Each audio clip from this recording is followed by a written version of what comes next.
Hello there. This is the video you're looking for. Welcome to the channel. I am Tiberius. This is the first episode of my new series, Tibs Talks. And as you can see on the screen, we're going to talk about a show that finished up recently, the Star Wars Obi-Wan Kenobi show that was on Disney Plus. If you haven't seen the show yet, you're in the wrong spot. Stop. Come back to this later. I'm going to talk about the show. I'm going to talk about a lot of things about the show that I liked about it, things I didn't like about it, given lots of specific examples. You might call them spoilers, so you should not watch this video. If you're just here looking for my overall grade, it was okay. That's where we'll put it. It was okay. It had a couple good things, it had a couple bad things, had a couple of dumb things that are really just lazy writing or didn't make sense. And now we're going to dive into it. So I was very excited when this show was first announced. It was first announced, of course, as a movie, though. But that solo, a Star Wars story, kind of flopped, and that sort of forced them to shift in a different direction. Um, when they decided they were moving it to TV, I was really excited because Dave Filoni been doing a great job with the TV shows. Rebels was good, The Mandalorian came out, and that was great. And it was like, let's just keep moving along with these guys. But unfortunately, that was not the direction that they chose to go in. They chose to turn over creative control and everything with this show to a guy named Joby Harold. You know Joby Harold, right? That's a household name. You remember that guy? No? Well, let's take a look. Maybe you're familiar with some of his amazing work. How about Edge of Tomorrow? Do you remember that one? That's the one where it's Groundhog Day, but like a war movie, and Tom Cruise just dies every day and then wakes up and comes back to life so he can get killed again. No, didn't see that one? And most people didn't either. Well, how about some of his other wonderful... Oh, yeah, King Arthur, Legend of the Sword. That was a great movie. Yeah, no. No. That one sucked, too. Oh, clearly must have been his next project. He was just getting warmed up, right? What did he move on to? Oh, yeah. No, that, that turd in the punch bowl. Yeah. Sorry, Jamie Foxx. Terrible movie. Taron Egerton, you did an okay job playing Elton John. You're okay in those Kingsman movies. Robin Hood, not really for you. But okay. He's off to a bad start here. Maybe he's got something. John Wick 3. Yeah, no, that one wasn't very good either. That was kind of a why did we make this movie kind of sequel. This was just sort of trying to capitalize on the name, I think, a little bit. Army of the Dead, didn't see it. Went straight to Netflix. Stars Dave Bautista. They had to recast somebody mid-shoot and refilm a whole bunch of scenes. Yep. Oh, and then he was working on a treatment for the Flash movie. The one that like 5 other people worked on scripts and stuff for, and it took like 7 years to get off the ground, and still isn't actually being released. And now its star is, gone off the deep end. But well, hell, that might be a different video. So this is the guy. This is the guy that we said, hey, here's one of our most beloved characters in all of Star Wars history, Obi-Wan Kenobi. The great Obi-Wan. The guy who, was Luke's first mentor in A New Hope, played by Alec Guinness, awesomely by Alec Guinness. The guy played by Ewan McGregor in the prequel movies. The guy went toe-to-toe with Darth Maul, Count Dooku, General Grievous, and eventually Anakin Skywalker, right? This bastion, shining example of what like a Jedi Knight is. This is the guy that we're going to let focus the storytelling on. Yeah. Poor choice, Lucasfilm. Poor choice. I'm sorry, Joby Harold. Maybe you're a lovely person, but your resume does not back up that. With that level of trust in such a iconic character, you haven't done the quality of work, and it really should have gone to somebody else to turn over the whole series to you. Or at least what we were told was the whole series. Because that's going to bring me up to point number 2, which was this was a 6-episode series. That's all it was supposed to be. It was just 6 episodes, a little mini story. Instead of being a movie, they moved it to a little mini series. We were supposed to get movies for Obi-Wan, for Han Solo. They talked about doing a Boba Fett movie, maybe a Yoda movie. The Solo one tanked. They pivoted. We got the Book of Boba Fett as like a mini series. That was pretty good. Now we got Kenobi as a mini series. Didn't quite hit the mark. Who knows what other characters. We're supposed to still have an Ahsoka series maybe, or something with, who knows who else. They were supposed to do something more like Rogue Squadron with like Wedge Antilles and stuff maybe. Maybe some of the other characters from the books. I don't know where all those series are going to go now. But surely at least maybe we'll have a quality director that we can tie into this project. And for that, we're going to give it to Deborah Chow. Deborah Chow's directing credits include the TV show Reign, which was the CW period drama about Mary, Queen of Scots back in the 16th century. That's where the bulk of her directing credits come from, 6 episodes of that show. It was a decent show. I don't know how they stretched it into 4 seasons when you only have like a 2-year time period in which to work with, really, in this little era. Then a whole bunch of random shows, including other CW favorites like The Vampire Diaries, Marvel's Iron Fist and Jessica Jones on Netflix. Not really warming up. Okay. 2 episodes of Fear the Walking Dead. Not The Walking Dead. We get the mediocre spin-off. And, an episode of Man in the High Castle. Now, that show's supposed to be pretty good. 2 episodes of The Mandalorian. Okay, we're warming up a little bit.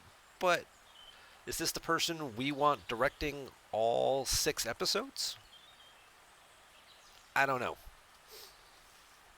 It seems like another big risk. You're taking an executive producer and a writer with a pretty poor track record and a director who doesn't have a whole lot of experience, shall we say, with quality projects.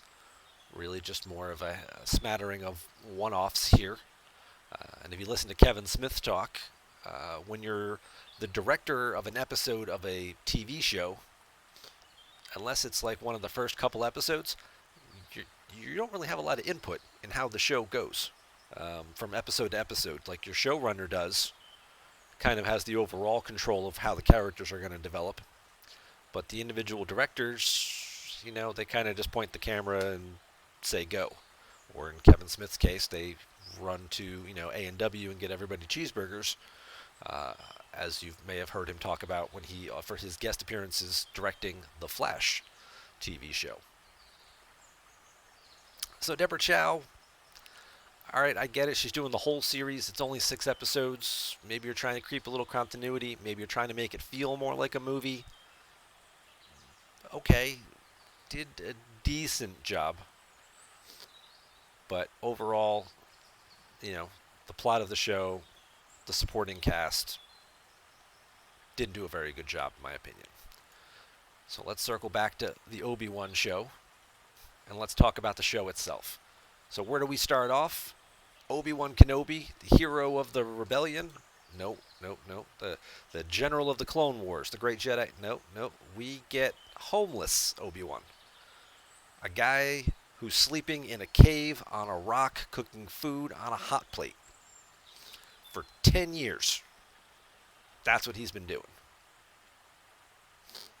We don't even get the cool hut that he built, that we know he has, because he has it in A New Hope. Luke goes to his cool little hut, looks like an igloo made out of sand. Why don't we get that? Nope.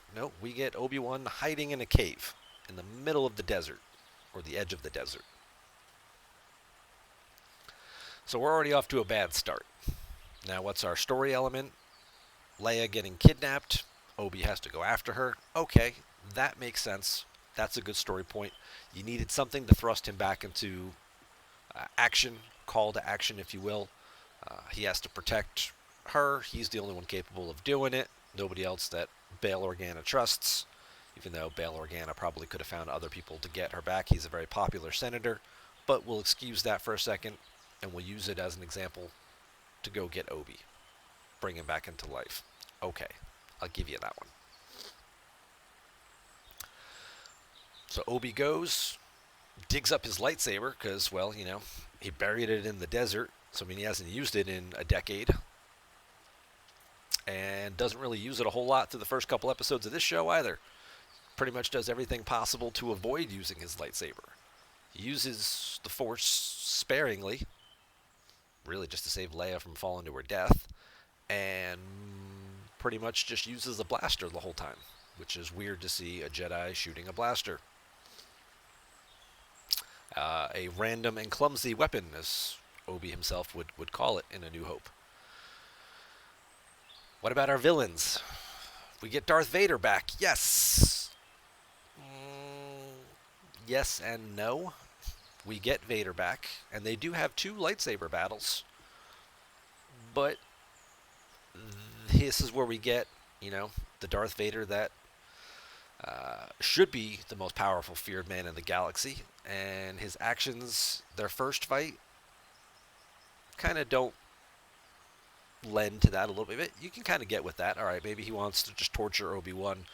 He suffered. He wants Obi to suffer. That part I'll give you. Their second fight makes no goddamn sense. It's an epic fight, but the storyline of it, terrible. Absolutely terrible. They go down to a planet together. They're going to have this epic rematch of the century here. Vader kicks the crap out of Obi-Wan because, well, he's out of practice, right? Still hasn't figured all his stuff out. Knocks him down into a hole and just buries him under some dirt and rocks and leaves him and just like, all right, I'm done. The guy you hated, the guy you blame for everything that's wrong in your life, the guy you tracked across light years, the guy you gave up chasing a whole ship of insurgents to go duel with, you ain't going to see the body? You're just going to be like, okay, you're somewhere under there. I'm done. This is exhausting. I'm going back to my ship. And then Obi manages to get himself out of that predicament, channels all of this Force, goes on a rampage, kicks the crap out of Vader, and does what every Jedi should be doing anytime they fight Vader. You're fighting him, you're dueling him, just start pushing some buttons on his chest plate. I mean, how has nobody done that before? Everybody should have done that. Yeah, he stabs it, he pokes it with his lightsaber, damages it, causing some breathing issues for Vader. No Jedi should ever lose a fight against Vader. They should just turn off his little breathing apparatus, right? And then he wounds him again, and he wounds him in the back, and then he wounds him the side of his helmet. And here is Vader, who's been hunting these Jedi for 10 years. And now it's Obi-Wan's turn to just walk away. Obviously, he can't kill Vader, right? We know that, because they're both in the next movies. But that's what you do. You're just like, I'm just going to leave you exactly where I left you the last time and just kind of walk away. You're injured and, screwed up, and I've proven once again that I'm the superior fighter, which is really all that I wanted, so now I'm done. What? No. Terrible. Absolutely no sense. Why would you leave Vader alive? Well, because he looked into the future and he saw that he knows that Luke is going to have to be the one to turn Vader against the Emperor, because that's the only way that they can win. Or you just get rid of Vader now. The Empire's a hell of a lot weaker. And then somebody in the future can still kick the Emperor's ass.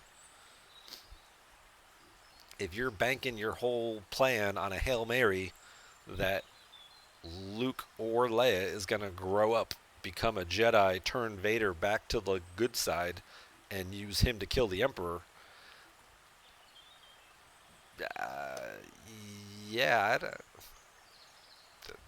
that's a hell of a lot of foresight. And I don't know that Obi quite has that. Or Yoda, maybe, maybe they've been talking, but not really feeling it as a story plot point. What about our other characters? We get a nice little cameo of Owen and Beru. Nice to see them develop a little more. We get very little of Jimmy Smits and his wife, but we get to see a little bit of what their life is like on Alderaan, a planet we never really got to see because, well, it got blown up. So that's nice to get some little cameos from them.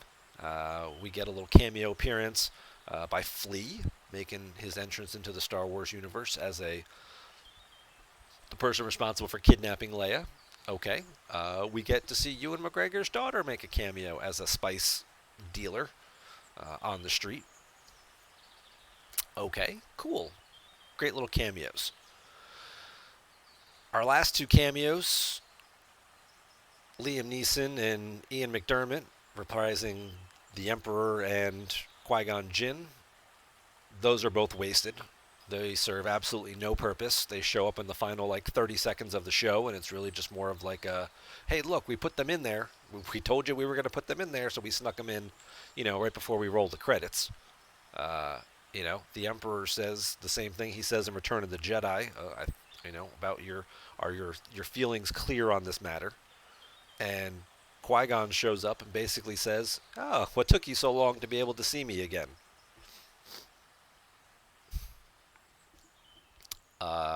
Yeah. Why? There's no need. They serve no purpose. It's a nod to the fans. We're giving No, if you wanted to be a nod to the fans, you would have them actually say something or do something constructive and meaningful in the show.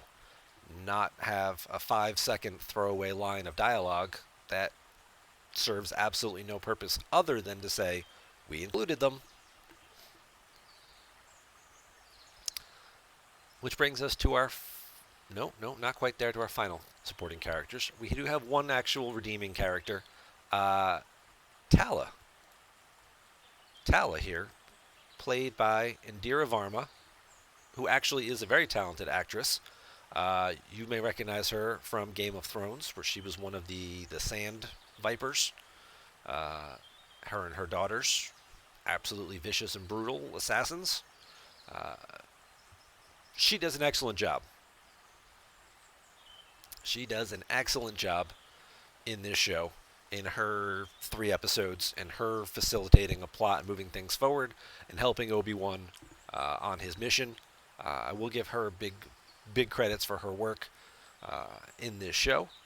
We get O'Shea Jackson Jr. playing a little bit of a role as a leader of the insurgent group. Not really much of a fighter, really just more of a pilot and a navigator. He does okay. Kamal Nanjiani here as a pretend Jedi, who's basically a con man, and he does an okay job too.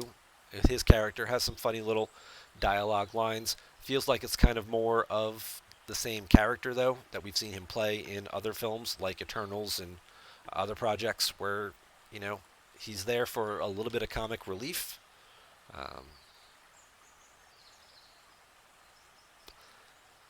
But the disappointing aspect is the Inquisitors. All of them. Not just Moses Ingram, who people seem to really not like her performance on the internet. Allegedly. I don't know. I didn't really read any reviews about her performance. But in general, all of the Inquisitors, kind of a big waste of time.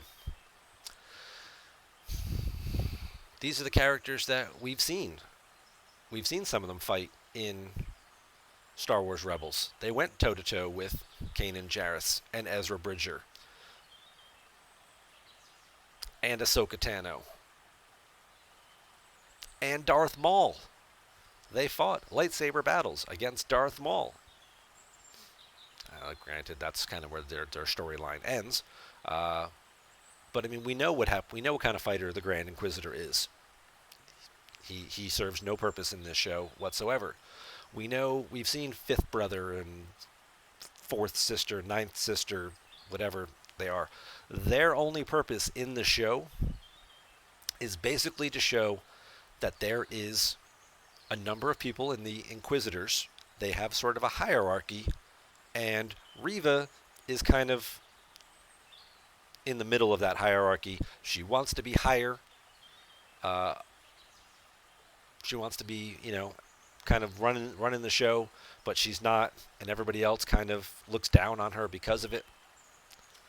That's their only real purpose. We get some. It's kind of a waste of time for those people, to be honest, to spend all that time getting into character and makeup and trying to develop their character when most of them are only in it for like 10, 15-second scenes or cameos.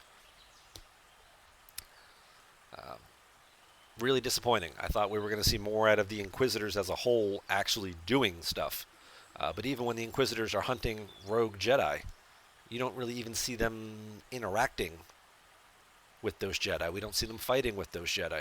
We don't get to see them doing their cool little helicopter lightsaber, I'm going to fly over and catch up to people, like we see them do in the Rebels cartoon. I'm sure budgetary constraints, right? We had to save some money, so we just have them walk around and talk tough. And people will just be afraid because they look scary. They don't do anything. I know. Boba Fett didn't really do much either throughout the whole series, but people still thought he looked intimidating. It's because he actually, we knew he was capable of terrible things, and his armor looked cool. These guys just look like regular people wearing in uniforms, and they're not all that intimidating. Reva herself, well, that gets me to my last plot point that doesn't make any goddamn sense. Obi-Wan's whole purpose is to protect Luke on Tatooine. Reva figures out that Luke is important and goes there to basically try to kill him. The last second she decides she can't do it and she's going to, just give him back to Owen and Beru and then leave. And Obi's just going to be like, okay, thank you. You're okay now. Thanks. Sorry you tried to kill me, 2 or 3 times, and now you know that this kid is like important and he's the savior of the future. And you can know that secret, and I'll just trust that you won't do anything stupid and like come back and actually try and hurt him. Nope, not buying it either. If Obi-Wan's sole purpose is to protect Luke's secret and Luke himself, she really needed to die there. But they left it open in case they want to bring her back into another scene.